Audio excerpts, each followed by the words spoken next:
ராமகிருஷ்ணர் என்ன இழுத்துட்டார், பாருங்க இந்த கர்மம் எனக்கு இருக்கு, எனக்கு தெரியல. மகான் எனக்கு வந்து ஒரு பிரேரணை கொடுத்து நீ இது பண்ணணும் அப்படின்னு நீ முன்னாடி உட்காந்து பேசுறேன்னா, இந்த பேச்சு புஸ்தகத்தை படிச்சோ எதை படிச்சோ எனக்கு தெரியாது, எல்லாம் உள்ளுக்குள்ள இருந்து ஓப்பன் பண்ணி வச்சு எல்லாம் பேச வைக்கிறார். அவர் என்னை வந்து ரெப்ரசன்டேட் பண்ணி விட்டுறாரு. நீ போப்பா இவங்க ரெப்ரசன்டேட் போய் எல்லாம் சொல்லி விட்டுருக்காரு. அங்கெல்லாம் சொன்னது என்ன, ஒட்டி ஒட்டாம வாழ். இப்போ கூட என் மனையோட தான் இருக்கலாம். திரும்பி வந்துட்டாங்க, எல்லாம் சேர்ந்து என்னை கூப்பிட்டு வந்தாங்க, போட்டாங்க. ஆனால் இந்த கர்மயோகத்தை எடுத்துட்டேன். முதியோர் இல்லம் ஒன்று ஸ்டார்ட் பண்ணிட்டேன். இது கர்மயோகம், இது எதிர்பார்க்காம பண்றேன். பணம் காசு எதுவுமே தேவையில்லை, கொடுத்தாலும் பண்றேன், கொடுக்கலாலும் பண்றேன். யாராவது வந்தாங்களா, வயிறு நிறைய சோறு போட்டு அனுப்புறேன், காசு கொடுத்தாலும் சரி, இல்லைன்னாலும் சரி, எதிர்பார்ப்பு இல்லை. அந்த எதிர்பார்ப்பு இல்லாமல் பாரு சொன்னார் காத்தல, ஐயா நான் வர்றது பணம் எடுத்து மறந்துட்டேன், நீங்க ஒன்றும் பேசாத பண்ணிக்காதீங்க, அக்கௌண்ட் நம்பர் கொடுங்க. நான் கமர்ஷியலாக இருந்தால் இல்லை முடியாது, இது ட்ரஸ்டினுடைய சிஸ்டம், இது நீ 50,000 கட்டு 10,000 கட்டு சொல்லியிருந்தா அவர் உள்ள உட்கார முடியுமா, என் கூட பேச கேட்பாரு. அவரு என்ன சொன்ன, நானு அதெல்லாம் ஒன்றும் தேவையில்லை வாங்க என்ன.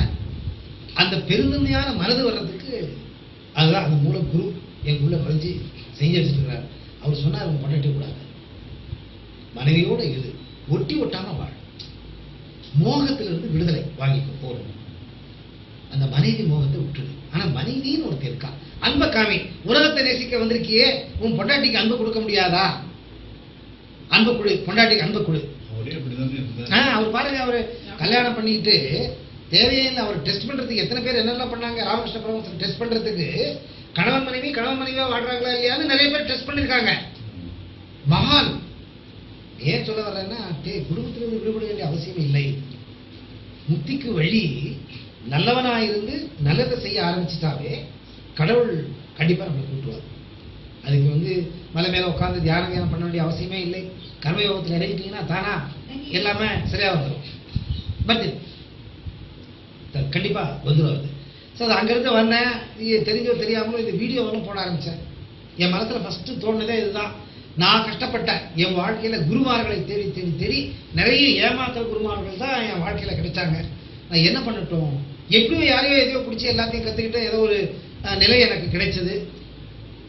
ஒளிவு மறைவு இல்லாமல் எதிர்பார்க்காமல் கத்துக்கிட்டது ஜனங்களுக்கு கொடுக்கணும்னு சொல்லி வீடியோ போட ஆரம்பிச்சேன். எனக்கு தெரியாது இந்த அளவுக்கு ஜனங்க இந்த வீடியோவை பார்க்குறாங்க, நேசிக்கிறாங்க, எனக்கு தெரியாது. நீங்க என்ன தேடி வந்திருக்கீங்க பாம்பேல இருந்து.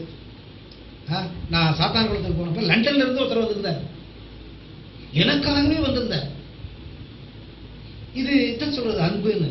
நான் என்ன உங்ககிட்ட எனக்கு கிடைக்கும் போது, உங்ககிட்ட இருந்து எனக்கு என்ன கிடைக்கும் போது ஒன்றும் இல்லை, அன்புதான். ஒத்த உள்ளங்கள் இணையம், ஆல்பா தியானம். ஒத்த உள்ளங்கள் எண்ணங்கள் இணையும், த லா ஆஃப் அட்ராக்ஷன். என்னடா இந்த குரு ஆன்மீகத்தையும் பேசுறாரு, விஞ்ஞானத்தையும் பேசுறாரு. விஞ்ஞானம் தான் ஆன்மீகம், ஆன்மீகம் தான் விஞ்ஞானம். ஆன்மீகத்தை விஞ்ஞான ரீதியா யாருக்கும் பார்க்க தெரியல. அதை ஃபாரின் கண்ட்ரிக்காரன் பார்த்து அதுக்கு லேபிள் ஒட்டிட்டான், இஎஸ்பி எல்எல்பி அது இதுன்னு ஒட்டி ஏதோ விற்கிறான். நடக்குது. இதுதான் உண்மை. அதனால எதை வேணாலும் சாதிக்கலாம். என்ன கேட்டீங்க? யோகங்கள். இந்த பக்தி யோகம் ரொம்ப கஷ்டம். அந்த பக்தி யோகத்தை நீங்க பிடிச்சிட்டீங்க, பக்த துக்காராம் உடலோட போச்சு ஆதி. அந்த மாதிரி நிறைய மகான்கள் உடலோட போய் சேர்ந்துருக்கு. கடவுளோட உடல் போகாது, நிறைய பேர் போயிருக்கு. எல்லாம் நடந்திருக்கு.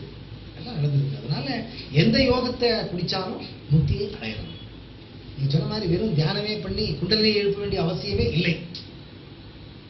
அதாவது part of reaching that destiny, இது டிவைன் பவர், அதோட போய் சேர்றதுக்கு வழிமுறைகள் நிறைய இருக்கு.